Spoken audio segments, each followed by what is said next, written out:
क्या है, एक पार्लियामेंट्री चुनाव का उस एक छोटे मुद्दे थे जो मेरा ऊपर दायित्व था कि मैं थोड़ा सा नॉर्थ ईस्टर्न स्टेट बंगाल और उड़ीसा में वो बिंदु को मैं थोड़ा एक्सप्लेन कर, तो ये काफी इन्फॉर्मल था और उस बिंदु को टीम को बताना था, मैंने बता दिया और अभी मैं गुवाहाटी लौट रहा हूँ, तो 1 घंटा का ही मेरा जिम्मेदारी। सर, पश्चिम पुरुलिया में एक जगह पुरुलिया में 3 साधुओं को बर्बरता के साथ पीटा गया, वो उत्तर प्रदेश से आए थे और गंगा सागर जाने का पहले ही उन लोगों को ट्वीट किया गया। क्या वो गंगा सागर नहीं गया, वापस मैंने पुरुलिया का बात में आज सुबह में सुना हूँ, मैं बहुत I am not surprise also. तो ये बंगाल में तो ऐसा ही स्थिति बना हुआ है, तो ये तो कोई नया बात है नहीं, होते ही रहता है। मैंने तो मेदिनीपुर का चुनाव में आया था, बाप रे इतना बड़ा बड़ा पत्थर भाप भाप मारते हैं, रुकते भी नहीं। तो मैंने वो दिन से मैं समझ लिया है कि ये कम्प्लीटली डिफरेंट टेरिटरी है। पत्थर भी इतना बड़ा बड़ा और ऐसा नहीं कि दूर में मारते हैं, पूरा अटेम्प्ट करके मारते हैं। तो इसीलिए यहाँ में पॉलिटिकल हिंसा और खास करके हमारे जो नेशनलिस्ट लोग हो, जिसको आप सनातन का साथ, जिसको आप जिसका एसेंबलेंस है और या जो सनातन को प्रतिनिधित्व करते हैं, उनके लिए ये Bengal is a tough terrain, ये तो सब जानते हैं। तो पुरुलिया में जो हुआ है ये सारे नोट करते रहिए, जनता एक दिन जरूर जवाब भी दे देगी। एडमिनिस्ट्रेशन जो है वो साधुओं के ऊपर आरोप लगाने में अभी व्यस्त। देखिए, हमारे देश में ऐसा नेता है, लोग राम का ऊपर आरोप लगाएगा और बाबर को बोलेगा बाबर निर्दोषी, तो देश का तो यही विडंबना है। सर, जो साधु ने परिवार को छोड़ दिया, सब कुछ छोड़ दिया, तो उनको रातों रात अपराधी बना दिया, और जो अपराधी पहले से ही है वो इनोसेंट बन जाएगा। यही तो विडंबना है। समस्या तो इधर ही है और ये समस्या से हमको बाहर निकालना पड़ेगा कोई ना कोई दिन। आप जो स्थिति बोल रहे हैं बंगाल की है और जो आप देख भी है पहले, क्या लगता है लोकसभा का इलेक्शन सामने आ रहा है, आपकी कितनी सीट्स के लिए आप देख पा रहे हैं कि आप कितने अच्छा कर पाएंगे? मेरा तो लगता है कि लिमिट 35 है। आप लोग कॉन्फिडेंट है? जो कॉन्फिडेंट तो अभी शुरुआत हुआ हूँ मैं, कॉन्फिडेंट होने नहीं होना अलग बात है, लेकिन हमारा बंगाल का कार्यकर्ता कॉन्फिडेंट है कि हम लोग 35 तक जा पाओगे। मेरा तो मन है 42, ये दिल मांगे मोर। लेकिन मेरा लगता है कि 35 is reasonable target. Trinamool Congress का सांसद शताब्दी राय, तृणमूल कांग्रेस का सांसद शताब्दी राय ने कहा है बीजेपी राम को ट्रीट कर रहा है ऐसे कि जैसे वो बीपीएल तालिकाभुक्त है, इसीलिए उसका घर बना रहा है। तो उससे और ज्यादा आप क्या सोच सकते हैं? कभी बाबर का बारे में बोल सकते हैं कि बाबर को बीपीएल बना रहा है कांग्रेस? राम का नाम में अनप शनप शब्द बोलने में उनका जो कंपटीशन है, मैं उनको चैलेंज करके बोलता हूं कि कभी बाबर का नाम में बोलो, कभी औरंगजेब का नाम में बोलो, कभी अल्लाह का नाम में बोलो। हम तो ना अल्लाह का खिलाफ बोलता हूं, ना हम भगवान का खिलाफ बोलता हूं, ना हम जेसस का खिलाफ बोलता हूं, लेकिन आप लोग तो माहिर हैं हिंदुओं का भगवान का खिलाफ बोलने में।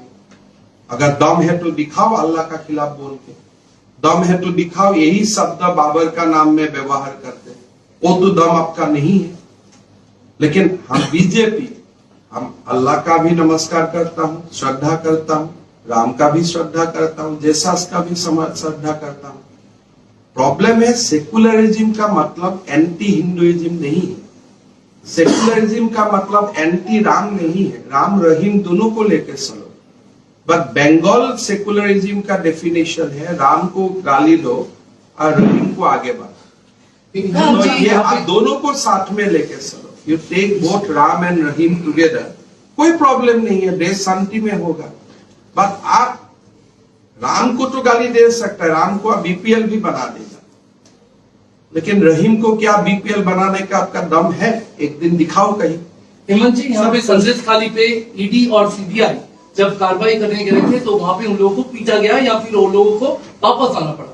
टीएमसी की तरफ से आपके खिलाफ ये बोला जा रहा है कि जब बंगाल का सीआईडी अशोक धानुका के लिए वो झारखंड का आपको मैं बताऊं सच बात, खाना भी खिलाया बंगाल सीआईडी को। ये लोग गया था हाथ में बिना पैसा लेते हुए।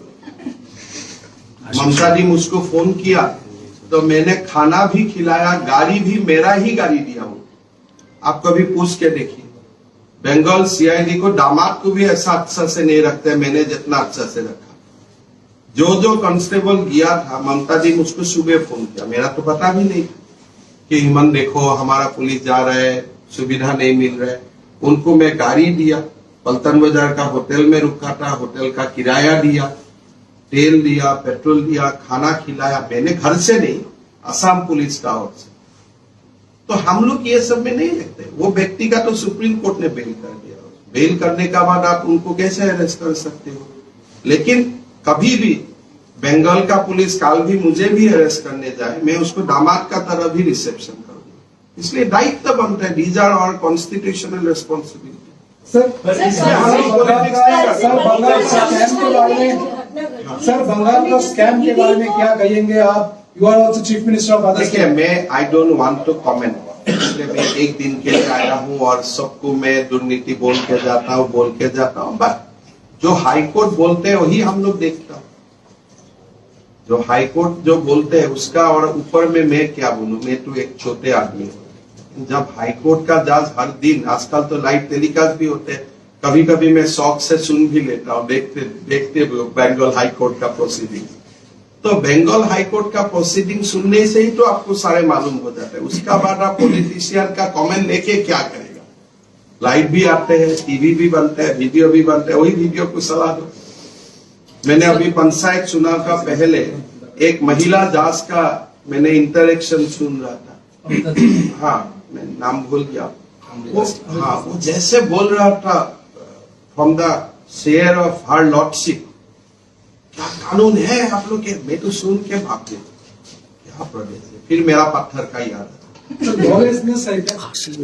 जज बोल रहे हैं, आप मेरा मुंह से क्यों करवा रहे हैं? सर मेरा मुंह से बोलने से फिर कल आपको एक प्रेस कॉन्फ्रेंस अटेंड करना पड़ेगा, आपका कष्ट हो जाएगा। पर सर लेकिन जब जजेस बोलते हैं, जो एक लेडी जजेस खास करके, जब ऐसा मतलब उनका वो दिन चेहरा देख के ऐसा लगा कि इंडियन जुडिशियरी का कोई जो एक ऑरा होते कुछ भी नहीं है, कैसा लगा? तो फिर मैंने यूट्यूब का वीडियो भी देखा, तो उसका बाद मेरे से आप क्यों टिप्पणी लेते हो?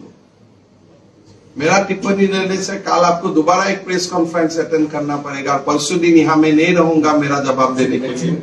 सर, आप एक स्टेट का चीफ मिनिस्टर है। सर, आप एक स्टेट का चीफ मिनिस्टर है। वहां पर केंद्रीय बहुत एजेंसी भी काम करता है, ईडी सीबीआई की तरह। पर कोई सीएम अगर ये कहे टीएमसी पार्टी वर्कर्स के लिए कि आप प्रतिरोध कीजिए, ईडी सीबीआई को देखकर प्रतिरोध की बात करता हूं। जो लोगों का पॉलिटिकल इक्विपमेंट नहीं है, वो लोग बोलेगा प्रतिरोध करो। एक दिन प्रतिरोध करो, 2 दिन सीआरपीएफ बीएसएफ आके उठा के ले जाएगा। तो उससे अच्छा है प्रतिरोध ना करो, पहले दिन ही चला जाओ, कम से कम बेल जल्दी मिल जाएगा। अभी वो प्रतिरोध करने वाला बात कोर्ट का रिकॉर्ड में भी आ जाएगा। तो अरेस्ट तो जो होना है उनको तो होना ही है। Law has to be, the majesty of law has to be prevail. तो जो आपको 2 दिन में बेल मिलता था, आपको 10 दिन लगेगा। तो इसीलिए जो पॉलिटिकली इमेच्योर्ड है, वो लोग सीबीआई ईडी ये लोग को प्रिवेंट करता है। Politically you fight against CBI, लेकिन कोई फिजिकली फाइट करते हैं। तो फिजिकली फाइट करने का मतलब 2 दिन का जगह में आपको जेल में 10 दिन रुकना पड़ेगा। तो इसलिए मैं कभी कभी सोचता हूँ, ये इसका पॉलिटिकल ट्रेनिंग कहाँ होते हैं?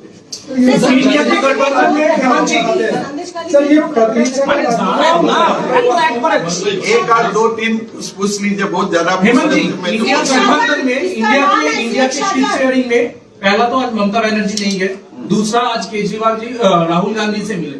तो क्या लग रहा है, एक तरफ जब कांग्रेस, देखिए ये जो इंडी गठबंधन है, एक ये सॉप ओपेरा है, ये आप लोगों को एंटरटेनमेंट देते रहेगा। सुबह एक नाराज हो जाएगा, फिर शाम को उसका साथ संवाद होगा, नेक्स्ट डे दूसरा एक नाराज हो जाएगा, फिर दिन तीसरा नाराज हो जाएगा। आपने जो सास बहू का सीरियल देखा है ना, यही इंडी गठबंधन है।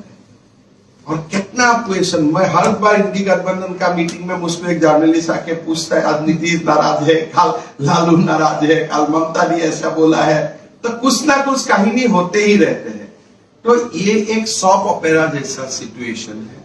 और लोकसभा का लास्ट बैलट कास्टिंग तक ये सॉप ओपेरा आप लोग को मिलते रहेगा, आप लोगों को एंटरटेनमेंट। नाराज होने का पीछे का रहस्य कोई नाराज होना है ही नहीं। जब एक व्यक्ति का खिलाफ एक गठबंधन होता है, जो ऑर्गेनिक गठबंधन नहीं होता है, ऐसे तमाशा चलते रहेगा।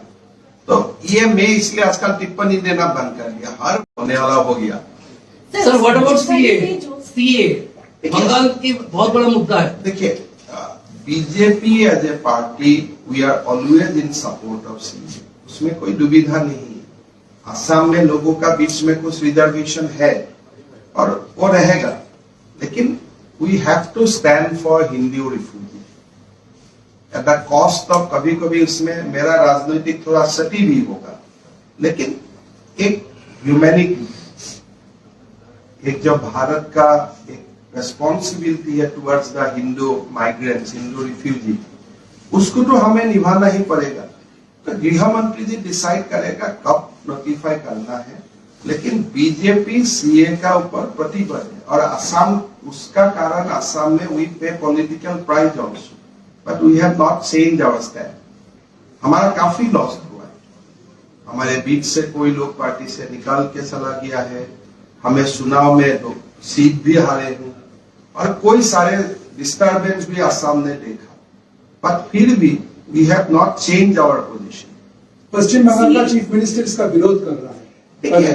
देखिए, ये क्यों विरोध करता है मैं नहीं जानता हूं, लेकिन Hindu refugee need a permanent address. कितना दिन भटकते रहते हैं, they can not go back to Bangladesh. आप कैसे बांग्लादेश भेज सकते हैं?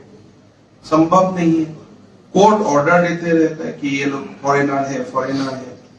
तो एक तो फाइनल कॉल तो आना ही पड़ेगा। तो इसीलिए जो भी अपोज करता है उनका आर्गुमेंट क्या है मैं नहीं जानता हूं, लेकिन कम से कम एक बंगाली तो इसको अपोज नहीं करना चाहिए। The world sufferers are Bengali Hindus. अगर बंगाली, इसीलिए हमारा प्रॉब्लम होता है असम में। असम का अपोजिशन लोग मुझको बोलते हैं कि जब ममता बनर्जी सीए को अपोज करता है, आप क्या उनसे भी ज्यादा बंगाली प्रेमी हो क्या? Why you are supporting? तो उसके लिए मेरा दिक्कत भी होता है। जब ममता भी इसको अपोज करता है तो असम में मैं रिसीविंग एंड में आ जाता हूं, इसलिए मैं तो ममता दीदी से तो ज्यादा बंगाली नहीं बन सकता। तो लोग हमें क्रिटिसाइज करता है कि जो बात ममता बनर्जी अपोज करता है वो बात आप क्यों सपोर्ट करते हैं? Are you a bigger Bengali than Mamata? तो ये अपोज करके हमें जैसा लोगों को भी डिफिकल्टी में डालने। वन नेशन वन इलेक्शन में ममता बनर्जी ने इसी को कह दिया है कि हम लोग सपोर्ट नहीं करते। बहुत बढ़िया है, उसका रिकॉर्ड व्यू रिकॉर्ड हो गया होगा। कल से न्याय यात्रा, लेकिन ऐसा मत मानिए कि कोई व्यक्ति बोल देने से बाकी कमिश्नर या रे वो बोला है अभी हमें, हम भी बोलेगा, हम भी एक चिट्ठी लिखेगा सपोर्ट करके। उनका कहना है डाइवर्सिफाइड कंट्री है, वो बोलेगा मैं अपोज करता हूँ, मैं बोलूंगा मैं सपोर्ट करता हूँ। थोड़ा मोड़ा मैं भी एक सीएम हूँ, एक सीएम सपोर्ट किया, एक सीएम अपोज किया, जीरो हो गया। और भाजपा के सीएम तो ज्यादा है, बाकी मैं नहीं बताया। कल से न्याय यात्रा शुरू हो रही है मणिपुर से। अन्याय वाला एक भारत तोड़ो अन्याय यात्रा शुरू हो रहा है। 47 में भारत को तोड़ा, फिर अभी न्याय का नाम में अन्याय कर रहे हैं। वो लोग न्याय कैसे बोले? सिखों का दंगा का ब्लड उनका हाथ में है। असम में हजारों लोगों को मारा है, उनका ब्लड उनका हाथ में है। और कितना में इंसिडेंट बता, तो जो व्यक्ति का हाथ अभी भी ब्लड से भरा हुआ है, वो न्याय बोलने का पहले कम से कम रामलाला का मंदिर में तो जाओ माफी मांगने के लिए। इसको न्याय बोलने का कोई अधिकार ही नहीं। हमें तो, हमारा तो यही सिंपल बात है, असम में आएगा तो मैं पूछूंगा कि 850 आसामीज युवाओं को आपने मारा है, आपका नानी ने मारा है, तो कम से कम इसका तो आप जवाब डालो। सर एक क्वेश्चन वो है, संदेशखाली में जो घटना घटी, ये ईडी के ऊपर जो हमला हुआ, इस बार में जो शेख शाहजहां जिसके घर में जाना था, रेड करना था, अभी तक उस शेख शाहजहां को नहीं मिला पुलिस को। 2 अरेस्ट हुआ है, अभी तक शेख देखिए, शाहजहां देश का गृह मंत्री अमित शाह है, पाताल से भी लोगों को ढूंढ के निकालेगा जब जरूरत हो। सर इतना तो आप निश्चित रहिए, स्टेट पुलिस तो कोई चिंता मत कीजिए। देश का होम मिनिस्टर अमित शाह है, कोई लोग अगर पाताल में भी रहेगा तो उनको ढूंढ के निकालेगा जब उनका समय आएगा। अभी उनका जन्म पत्री में कब समय लिखा हुआ है, nobody knows, so it depends on that। Sir Ram मंदिर के चलिए। बारे में एक प्रश्न है। सर राम मंदिर के बारे में, राम मंदिर 22 जनवरी पीएम साहब inaugurated. How do you look into this milestone? This is a resurgence of Hindu civilization. This is a resurgence of Sanatan in India. It is not about a establishment or pran pratishtha of a temple. Hindu has got back the dignity. We were waiting for this golden moment for last 500 years. Generation have sacrificed for that. So 22nd January will be remembered as a triumph for Hindu civilization. It will be a red letter day for entire Hindus of the world. I want good wishes from our Muslim brotherhood on this momentous day. मैं हमारे मुसलमान और जो ईसाई भाई बहन हैं उनसे मैं शुभेच्छा मांगता हूँ। जैसे आपका रिलीजन का कोई माइलस्टोन इवेंट होगा तो हम लोग आपको शुभेच्छा देता हूँ, मैं आप लोगों से भी शुभेच्छा मांगता हूँ कि this is the day which Hindu was waiting for last 500 years। सो हमारे एक सेलिब्रेशन होगा, लेकिन मैं नहीं चाहता हूँ कि ये सेलिब्रेशन खाली हिंदू करे। ये सेलिब्रेशन में मुस्लिम भाई भी साथ में रहे, मेरा ईसाई भाई भी साथ में रहे, मेरा सिख जैन भाई भी हमारा साथ में रहे। और the 22nd January is not a day of conflict. It is a day for reuniting India. हमारे जो प्रश्न था मन में, न्यायालय ने हमें न्याय दिया। हिंदू का मन से एक बहुत बड़ा दुख हट गया। Now Hindu is open. Now Hindu is ready to embrace a new journey. आप लोग भी साथ में आइए नया भारत।